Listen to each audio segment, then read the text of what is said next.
हैं उनमें प्लास्टिक की मौजूदगी, जो रोज़मर्रा के सामान हम इस्तेमाल करते हैं उनमें प्लास्टिक की मौजूदगी, तो ये जब बारीक कण बनकर प्लास्टिक वापस हमारे शरीर में जाता है तब हमारे लिए बहुत ही घातक साबित होता है। इसको लेकर एक नई रिसर्च आई है, वो हम आपके सामने रखते हैं और उसके बाद कार्यक्रम शुरू करेंगे। ये रिसर्च है माइक्रो प्लास्टिक के बारे में, यानी प्लास्टिक के जो छोटे महीन टुकड़े होते हैं उनके बारे में। तो ये एक प्रयोग हुआ है चूहों पर, ये किया है university of Rhode Island US की का ये रिसर्च है और उसमें कुछ जो खुलासे हुए वो चौंकाने वाले खुलासे माने जा रहे हैं। हालांकि ये माइस पे हुआ है एक्सपेरिमेंट। इसमें कहते हैं कि माइक्रो प्लास्टिक ब्रेन में भी पहुंच सकता है। अभी तक जो है वो लंग्स में, ब्लड में, लीवर में, ऐसे मनुष्य के अंगों में ये खोजा जा चुका है, लेकिन चूहों में ये पाया गया कि ये ब्रेन तक पहुंच रहा है। ब्रेन ब्लड बैरियर एक संरचना, एक स्ट्रक्चर होती है जो रोकता है किसी भी वायरस या बैक्टीरिया को ब्रेन में जाने से। ये जो माइक्रो प्लास्टिक है ये उसको भी वायलेट कर रहा है और ब्रेन तक पहुंच रहा है। चूहों में ऐसा देखा गया है और जब ये ब्रेन में पहुंच रहा है तो ब्रेन टिश्यूज को ये अफेक्ट भी कर रहा है, प्रभावित कर रहा है। और उसका नतीजा क्या एक देखने को मिला है सामने, जिसको समझाने की कोशिश कर रहे हैं वैज्ञानिक, कि चूहों में डिमेंशिया जैसे लक्षण दिख रहे हैं। जो इंसानों में डिमेंशिया होता है उस तरीके के लक्षण चूहों में देखने को मिल रहे हैं। तो ये अपने आप में उनके लिए बड़ा ही एक दो इसमें ऐसी चीजें हैं जो बहुत चौंकाने वाली थी। एक तो कि ब्रेन तक पहुंच रहा है, दूसरा उसका प्रभाव पड़ रहा है। अब तक जो हम जानते हैं माइक्रोप्लास्टिक्स के बारे में, आप कहीं भी पढ़कर ये पता कर सकते हैं कि कोशिकाओं पर, ह्यूमन सेल्स पर इसका असर होता है। एक तो कोशिकाओं का जो जेनेटिक स्ट्रक्चर होता है उसमें ये बदलाव कर सकते हैं माइक्रोप्लास्टिक, उसके लिए सक्षम है। इम्यून रिस्पॉन्स जो हमें मिलता है कोशिकाओं से उसको घटा सकता है, कम कर सकता है।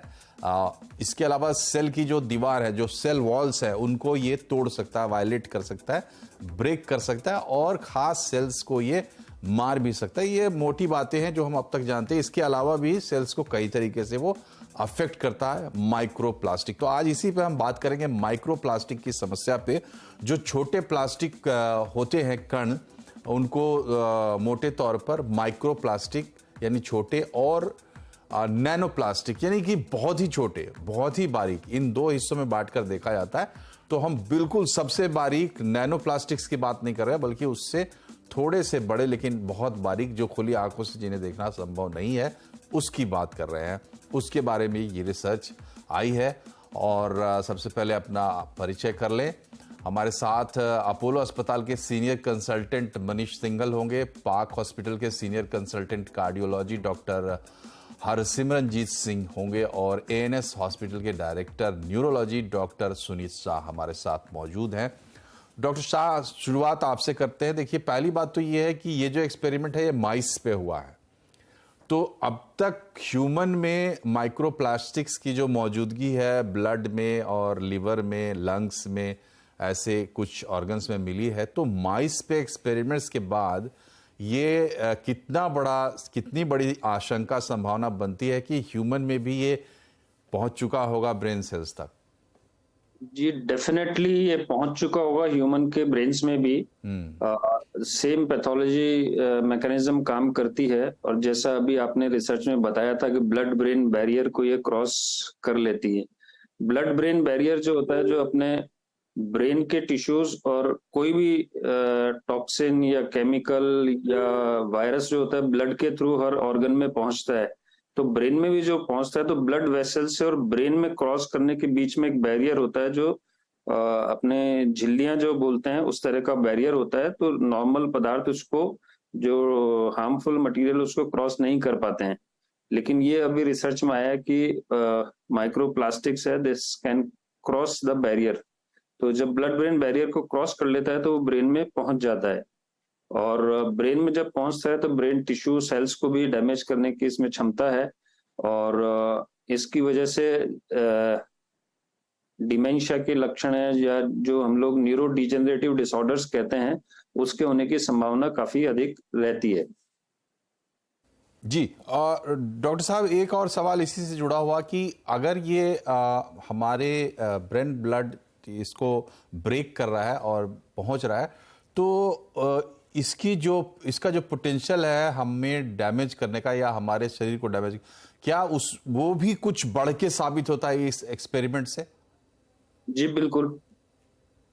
बिल्कुल, ये खतरा तो काफी ज्यादा है और आने वाले समय में ऐसा माना जा रहा है कि ये सबसे बड़ा एक डिजीज ह्यूमन लाइफ को थ्रेट जो है वो माइक्रोप्लास्टिक से होने वाला है। और इसीलिए आप देखेंगे सब जगह ये प्लास्टिक बैन करने का जो अवेयरनेस चल रहा है वो इसी वजह से चल रहा है। और ये बॉडी के किसी भी अंग में पहुंच सकते हैं और उसको डैमेज कर सकते हैं। और स्पेशली ब्रेन में जो माइक्रोप्लास्टिक से जो सिम्टम्स देखे गए हैं, सिर दर्द होना, चिड़चिड़ापन होना, डिप्रेशन होना, डिमेंशिया होना, इवन जो हम लोग एल्जाइमर्स डिजीज बोलते हैं, जो डिमेंशिया का एक बहुत इंपॉर्टेंट कारण है, पार्किंसंस डिजीज है, तो ये इसकी वजह से हो सकते हैं। जी, तो डॉक्टर हरसिमरनजीत सिंह हमारे साथ जुड़ गए हैं। डॉक्टर सिंह, ये बताइए कि ये जो नई रिसर्च आई है ये ऐड करती है हमारे जो पहले का जो हमारा नॉलेज है उसमें। हालांकि जब मैं देख रहा था, पढ़ रहा था, तो माइक्रो प्लास्टिक्स के हमारे हेल्थ पर क्या असर होते हैं इसके बारे में कोई डेफिनिट असर्शंस नहीं मिलते हैं रिसर्च के हवाले से। सिर्फ ये देखने को मिलता है कि सेल्स को ये किस तरीके से डैमेज करता है। तो क्या उस हमारे नॉलेज में इजाफा हो रहा है और हमारे हेल्थ पर माइक्रो प्लास्टिक्स के या आम आदमी जो समझता है उसके हिसाब से प्लास्टिक्स के जो हेल्थ डैमेज हमारे ऊपर हो रहा है वो क्या हो रहा है? नमस्कार जी। जो माइक्रो प्लास्टिक्स हैं या नैनो प्लास्टिक्स है, जो रिसेंट एडवांसेस में ये पता लगा है, डेफिनेटली बॉडी के हर नुक एंड कॉर्नर में ये ब्लड के रास्ते पहुंचते हैं। और जो हार्ट के रिलेटेड, हार्ट के अटैक, खून की जी, तो लगता है थोड़ी सी तकनीकी दिक्कत है। डॉक्टर साहब, डॉक्टर सुनीत, आपसे आपके पास ही हम ये सवाल लेके आ रहे हैं चूंकि उनसे थोड़ा संपर्क होने में दिक्कत हो रही है। ये बताइए कि हमारे हेल्थ पे क्या इम्पैक्ट हो रहा है इसका, क्या मतलब निश्चित तौर पर हम कुछ कह सकते हैं इसके बारे में? देखिए, बॉडी में कई तरह की डिजीजेस हैं जो सस्पेक्टेड हैं माइक्रो प्लास्टिक्स, नैनो प्लास्टिक की वजह से होने का कारण हम लोग को मिला है। थायराइड की प्रॉब्लम्स हैं, कई तरह के टॉक्सिन से न्यूरोपैथी वगैरह की प्रॉब्लम्स होती हैं। इवन कैंसर के लिए एक बहुत बड़ा कारण होते हैं प्लास्टिक्स। हार्ट में, लंग्स के जो छोटे छोटे से बैलूनिंग होती है लंग्स के अंदर, वहां जाकर के जम जाते हैं और जिसको हम लोग आम भाषा में अस्थमा टाइप की प्रॉब्लम बोलते हैं, उस तरह की दिक्कत, सांस की परेशानी भी इससे हो सकती है। और ब्रेन में तो डेफिनेटली ये डीजेनरेटिव, लॉन्ग टर्म में डीजेनरेटिव डिजीजेस करते हैं। डिमेंशिया की प्रॉब्लम हो गई, पार्किंसन की प्रॉब्लम हो गई, तो ये इस तरह की दिक्कत है। कई तरह की न्यूरोपैथीज होती हैं जो टॉक्सिन्स की वजह से होती हैं, जिसमें कि पॉसिबली माइक्रोप्लास्टिक्स का भी एक इम्पोर्टेंट रोल होगा। जी, तो माइक्रो प्लास्टिक्स या नैनो प्लास्टिक्स हमारे हेल्थ को कई तरीके से डैमेज करती है और उसको लेकर हमें आगाह रहना चाहिए। डॉक्टर सिंह, अगर आपके तक मेरी आवाज़ पहुंच रही है, देखिए इसकी जो वजहें जानने में ऐसे आती हैं वो ये है कि हम जो हमारा कंजम्पशन पैटर्न है उसमें प्लास्टिक्स बहुत ज़्यादा शामिल है और हम बड़े बिना सोचे समझे जो कंजम्पशन करते हैं उसका नतीजा है कि माइक्रो प्लास्टिक्स हमारे लाइफ में बढ़ रहे हैं। तो इस नज़रिए से क्या आप हमारे दर्शकों को समझा सकते हैं कि कैसे हम बच सकते हैं, कम कर सकते हैं? प्लास्टिक बैन अपनी जगह है, इसके अलावा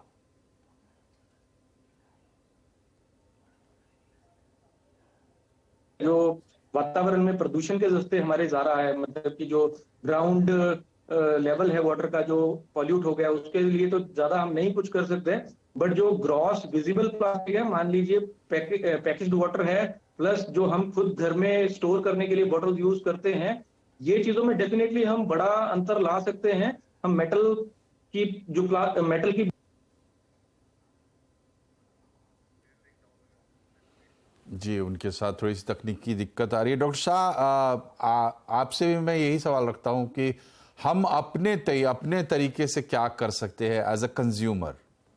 देखिए, सबसे इम्पोर्टेंट पॉइंट ये है कि अभी हमारे पास इसका कोई डेफिनेट ट्रीटमेंट नहीं है।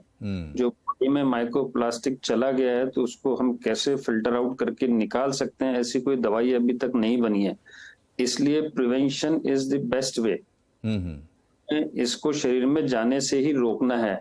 अब ये माइक्रोप्लास्टिक्स शरीर में कैसे जाता है, जैसे डॉक्टर साहब ने अभी बताया कि पोल्यूशन है, ग्राउंड वाटर से है, इनसे जाता है। इसके अलावा जो रोजमर्रा की हमारी चीजें हैं, फूड पार्टिकल्स हैं, खाने में हम लोग को जो विशेष ध्यान रखना चाहिए, जैसे कॉलीफ्लावर हो गया, गोभी हो गया, अपने हल्दी है, अदरक है, लहसुन है, ये चीजें हैं जो इनमें एंटीऑक्सीडेंट प्रॉपर्टीज होती हैं।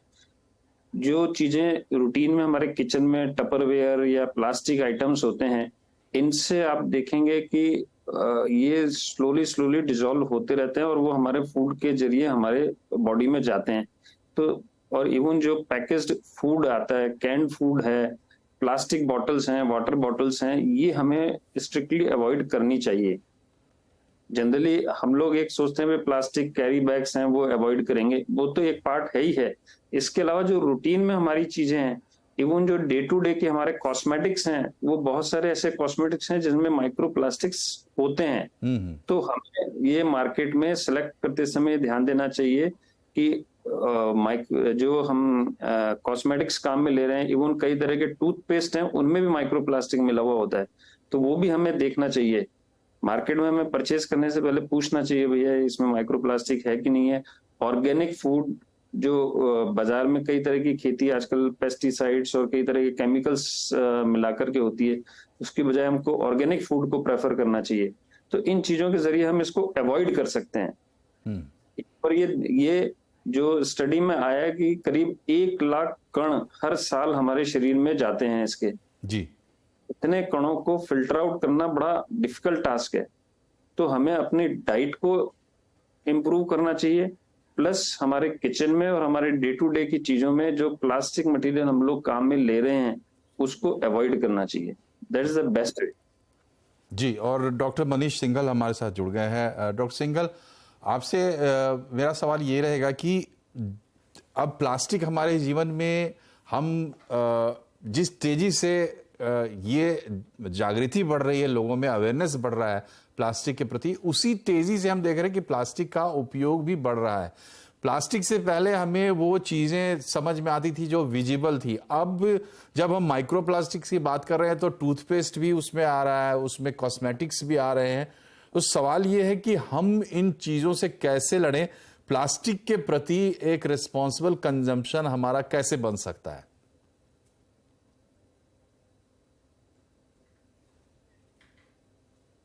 जी डॉक्टर सिंघल, आप अनम्यूट कर लें प्लीज। सॉरी। सो डॉक्टर साहब ने पहले बताया कि प्लास्टिक का सेवन जितना कम हो उतना अच्छा है, बट मुझे ऐसा लगता है पर्सनली कि हम प्लास्टिक को अपनी जिंदगी से बिल्कुल माइनस नहीं कर सकते जी।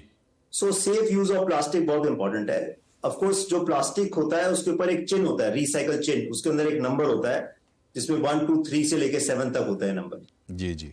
हर एक नंबर के पीछे उसकी इंडिकेशंस दी हुई है। अगर आप गूगल करके भी पढ़ेंगे तो आपको वो इंडिकेशंस बड़े आसानी से मिल जाएगी, बहुत मुश्किल काम नहीं है। Plastic number 1, 3 and 5 are okay to be used once and 2, 4 and 6 are slightly more safer. Plastic number जिसका रिसाइकल चेन के अंदर 7 नंबर होता है, दैट इज प्लांट प्लास्टिक। ये जो बच्चों की दूध की बॉटल्स होती हैं वो रिसाइकल नंबर 7 के तहत बनाई जाती हैं, जो कि प्लांट प्लास्टिक है, derive from plant, organic plastic आप कह सकते हैं। जो वाटर बॉटल्स हैं, जो वाटर बॉटल्स, उसका 1 टाइम यूज इज ओके, मगर अगर आप उसको दोबारा यूज कर रहे हैं कि पानी की बोतल खाली होगी, इसको फेंकना क्या है, इसको दोबारा बाहर पानी भर लेते हैं, वो ठीक नहीं है। सो प्लास्टिक को बिल्कुल एब्सोल्युटली माइनस करना इम्पॉसिबल है, बट उसका सेफ यूज करके हम उसका उपयोग भी कर सकते हैं और उसको अपने बॉडी में अब्जॉर्ब होने से भी बचा सकते हैं। ऑफ कोर्स इसके ऊपर काफी सारी रेगुलेशंस है, बट रेगुलेशंस लोग मानते नहीं है और हम लोग उसको ध्यान नहीं देते, ये एक प्रॉब्लम है। दूसरा, जो प्लास्टिक के अंदर जो, अगर हम कोर रिसर्च में जाएं कि प्लास्टिक से कैंसर होता कैसे है, how does plastic lead to cancer, इसके अंदर एक केमिकल है जिसका नाम है bisphenol A, BPA। Bisphenol A is the chemical, it's a weak estrogen. Estrogen is a hormone which causes hormonal imbalance which can lead to cancer if अगर ये exposure बहुत लंबे समय तक लगातार होता रहे तभी कैंसर होता है। कोई एक दिन के प्लास्टिक से किसी को कैंसर नहीं हो सकता या कोई बड़ी बीमारी नहीं हो सकती। इट इज रेगुलर यूज, बहुत लंबे समय तक जब हम यूज करते रहते हैं। और मैं समझता हूं कि जिस लैपटॉप से हम बात कर रहे हैं ये भी प्लास्टिक का ही बना हुआ है और प्लास्टिक हमारी बॉडी का, हमारे सिस्टम का एक अहम हिस्सा भी बन गए हैं। But safe use and safe disposal of plastic बहुत इंपॉर्टेंट है जी। तो हर सिक्के के दो पहलू होते हैं। जो आपके इस्तेमाल की चीज़ है उसमें खतरे भी हैं, उसको लेकर अवेयरनेस बहुत ज़रूरी है। बहरहाल प्लास्टिक हमारे जीवन में है, हम उसको पूरी तरह से निकाल के हटा नहीं सकते, रिस्पॉन्सिबल यूज़ करना है। लेकिन साथ ही साथ हमारी बॉडी इन तमाम चीज़ों से लड़ रही। जो प्लास्टिक हमारे भीतर जा रहा है उसको हमारी बॉडी फिल्टर भी कर रही, किस तरीके से कर रही है, उसकी क्या क्षमता है, ये हम समझ है। आज कंज्यूमर अड्डा में हम बात कर रहे हैं माइक्रो प्लास्टिक्स की, जो कि अब जो ताज़ा रिसर्च है उसके मुताबिक हमारे ब्रेन तक भी पहुंच रहा है, इससे पहले दूसरे अंगों में मिल चुका है।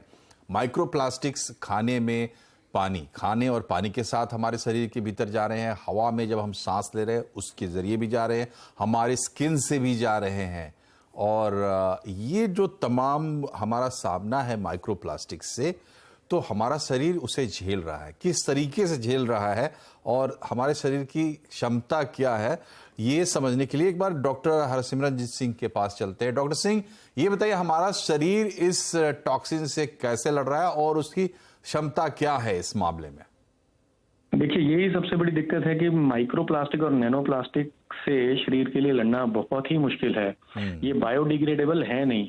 कोई भी सेल बॉडी में जो वेस्ट को मैनेज करते हैं, हमारे वाइट ब्लड सेल हो गए, मैक्रोफेजेस हो गए, वो इसको डिस्पोज ऑफ नहीं कर सकते, इसको निकाल नहीं सकते। लेकिन हाँ, इसको शरीर में एक जगह पे राउंड ऑफ कॉर्नर कर सकते हैं फाइब्रोसिस करके।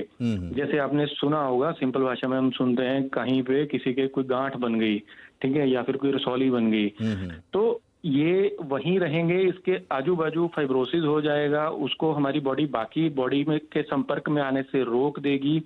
लेकिन वहां पे एक इन्फ्लामेटरी प्रोसेस, मतलब कि हल्की सूजन, और सूजन के साथ बॉडी में रिएक्शन चलता ही रहेगा। तो इसको फिल्टर आउट करना बॉडी के लिए बहुत मुश्किल है, जैसे पहले डॉक्टर साहब ने कहा। इसीलिए इसमें प्रिवेंशन ही एकमात्र जो हमारे पास विकल्प है। इसका इलाज या इसका बॉडी में से बाद में निकाला नहीं जा सकता। सेम वे नेचर में भी देखा जाए तो प्लास्टिक डिग्रेड नहीं होता है, हजार साल तक डिग्रेड नहीं होता है। और नेचर में, कुदरत में हमारी बॉडी से 100 टाइम्स बेटर डिग्रेड करने वाले माइक्रोब्स, बैक्टीरियाज, फंगस, ये सब हैं। वो अगर इसमें सफल नहीं हो पाए तो हमारी बॉडी तो अभी उतना डिग्रेड कर ही नहीं सकती, उतना स्कैवेंज कर ही नहीं सकती।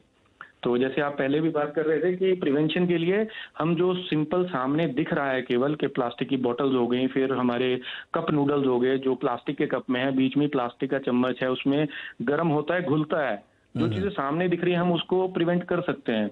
ऐसे माइक्रोवेव में अगर हम कोई प्लास्टिक का फूड, हमारा कोई पैकेज रखेंगे, या कोई हमारा, मान लीजिए हम वर्क प्लेस पे गए हैं, हमारा टिफिन रखेंगे, उसको गर्म होगा, ठीक है, वो क्लियर पता लग रहा है कि उसमें टेम्परेचर वेरिएशन की वजह से माइक्रो पार्टिकल्स जनरेट होंगे, वो फूड के साथ मिलेंगे और वो हमारे अंदर जाएंगे। और ये, इसके लिए हम इजीली अपनी लाइफस्टाइल मैनेज कर सकते हैं, हम इजीली अपने आप को अडेप्ट कर सकते हैं, ठीक है। वुडन आ गए हैं आजकल जो फूड बॉक्सेस, फिर मेटल के आ गए हैं, तो और ग्लास के आ गए हैं, ये हम इजीली कर सकते हैं। तो चर्चा ये चल रही थी कि इसको डिस्पोज ऑफ करना बहुत मुश्किल है, ये बॉडी से निकलता नहीं है। एक बार बॉडी में चला गया जो, तो मान लीजिए माइक्रो पार्टिकल नहीं है, स्ट्रेट वे बॉडी में गया, आंतड़ियों के रास्ते, मोशन के रास्ते, ठीक है, निकल गया स्टूल में, उसकी बात अलग है। लेकिन जो माइक्रो पार्टिकल है, इसीलिए चर्चा माइक्रो पार्टिकल की क्यों है, क्योंकि ये ब्लड स्ट्रीम में चला जाता है, आंतड़ियों से ब्लड स्ट्रीम में एक बार चला गया, बॉडी से नहीं निकलेगा, फिल्टर कर नहीं पाएगी और डिपॉजिट होगा बॉडी में कहीं ना कहीं, जहां भी डिपॉजिट होगा वहां जी। तो इसका बहुत सेफ एग्जिट आप इमेजिन नहीं कर सकते, तो रिस्पॉन्सिबल यूज ऑफ प्लास्टिक आपके सामने एकमात्र विकल्प है। लेकिन डॉक्टर सिंघल, ये बताइए कि बात सिर्फ माइक्रो प्लास्टिक या नैनो प्लास्टिक की नहीं है। जिस तरीके से हमारा पूरा कंजम्पशन पैटर्न बदल रहा है, ऐसा लगता है, और बार बार हम चेतावनियां भी सुनते हैं कि कई सारे टॉक्सिन्स से हमारा सामना हो रहा है, बल्कि हम उनको ले रहे हैं अपने शरीर के भीतर। ये बताइए कि क्या कुछ ऐसे हैबिट्स हैं जिनको हम डेवलप कर सकते हैं इन टॉक्सिन्स के खिलाफ इन जनरल जो हमें अपनानी चाहिए आज की लाइफ में, डॉक्टर सिंघल? आपने ठीक बोला, हमारी रोजमर्रा की जिंदगी इतने सारे टॉक्सिन से घिरी हुई है। मुझे लगता है कि अपने आप को फिट रखने के लिए मुझे नहीं पता कि कितना हम बच सकते हैं, कितना पॉसिबल है, प्रैक्टिकली कितना पॉसिबल है इन सब चीजों से बचना। सो अपने आप को फिट रखने के लिए रोजाना आप एक्सरसाइज करें, साफ पानी लेने की कोशिश करें, और बहुत सारे ऐसे टॉक्सिन हैं जो हम अपनी चॉइस से लेते हैं, अपनी मर्जी से लेते हैं। सिगरेट स्मोकिंग, तंबाकू, ये बहुत बड़े कारण है इंसान को बीमार बनाने के। इसके ऊपर तो कितने सारे विज्ञापन आते हैं, कितने सारे इश्तिहार आते हैं कि आप ना लें, और यहाँ तक कि तंबाकू, और मैं तो कैंसर डॉक्टर हूं तो मैं समझ सकता हूँ कि तंबाकू के ऊपर फोटो बनी हुई है कि इसका सेवन ना करें, फिर भी लोग करते हैं।